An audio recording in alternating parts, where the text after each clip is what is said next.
Hello guys, welcome sa aking YouTube channel, Renano Vlogs. For today guys ay kakain tayo ng dalagang bukid. Ayan guys yung isda na malaman, kaya lang ano siya, matinik lang pero masarap talaga siya. Ayan yung dalagang bukid guys na isda.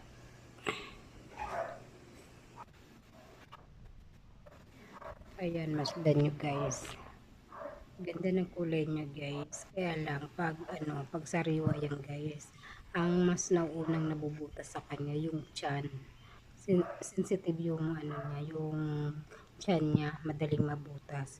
Pero kung sa lasa naman, the best siya. Gustong gusto ko tong ganitong isda, yung dalagang bukid. Kaya lang guys, mahal. So thank you for watching. See you my next video. Bye bye and God bless.